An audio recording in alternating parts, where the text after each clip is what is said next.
16 years old. I'm not sure what year in school, late sophomore, early junior year. And when I was not well enough to go to school, my mom called the doctor's office and they said, she's got this virus everybody's got in town, what's your pharmacy?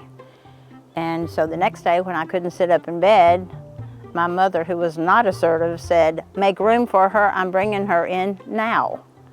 I went, oh, it must be been worse than I thought. And so the doctor, terrific guy, had the labs done and such, and he left the room to look at the lab report and came back, and I remember seeing this large guy ease himself in the chair and said, your hemoglobin should be 14, it's 4. Meet me at the hospital within the hour. And I knew something was pretty serious there too. Sometime later, within a day, maybe the same day, I was told that we were going to be transporting me to a larger hospital from Oak Ridge, Tennessee to Knoxville. And they did peritoneal dialysis on me, and I had so much toxins built up, I was out of my head and pulled the drain tube, the tube of the apparatus out, and so they had to bind my hands on the bed rails. Then I remember traveling in a hearse from UT Knoxville Hospital to Vanderbilt for treatment, dialysis treatment, and around that time frame my parents learned to do the dialysis treatment so that we were able to set up my bedroom as a dialysis clinic. And I dialyzed twice a week for 2 years after school. My mom had the kidney built, which was a meticulous procedure at that time, and the machine was real big for a girl's pretty bedroom. But you know, you do what you have to do. But it's such a blessing to be able to still go to school and have the loving home and meals and medical care that they had learned to do. So it was amazing, doesn't even come close. I had this bandage on my arm because I had the fistula shunt. This is dialysis people mostly.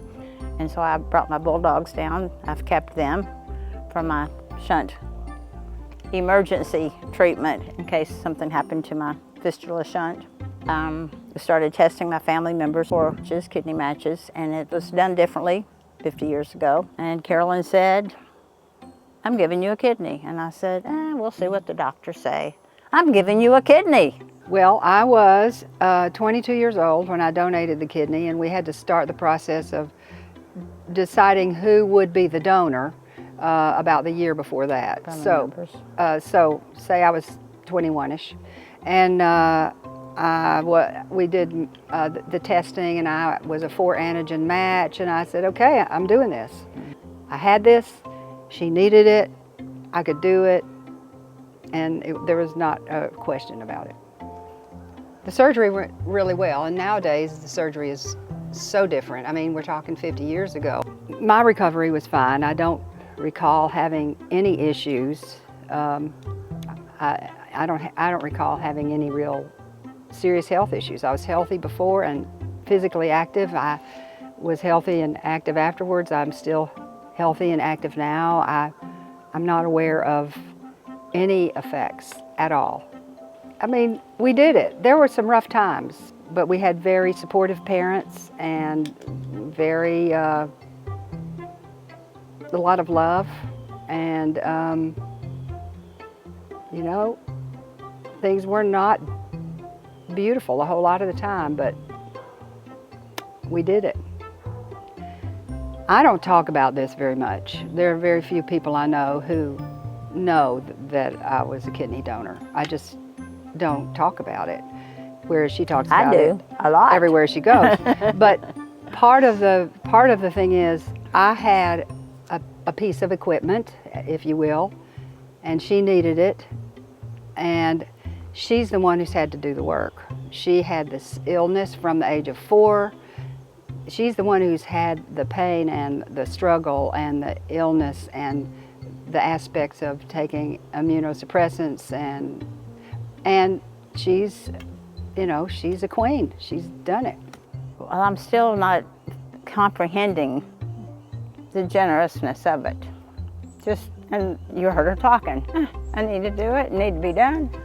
You know, it's in essence, like she talks Family needs dinner, I go fix dinner. It's not that simple, but that's the way she talks about it. But it has hugely impacted my life.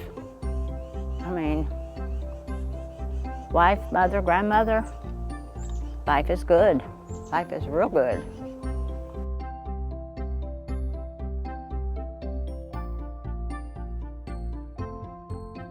I'm gonna make her cry. No, don't make me cry again.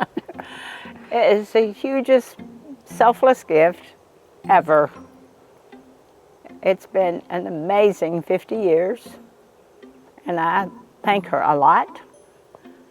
I like to give her an anniversary gift, and they're varied. Oh, she's But one time I wrote her a poem, "It's so nice to be able to independently pee."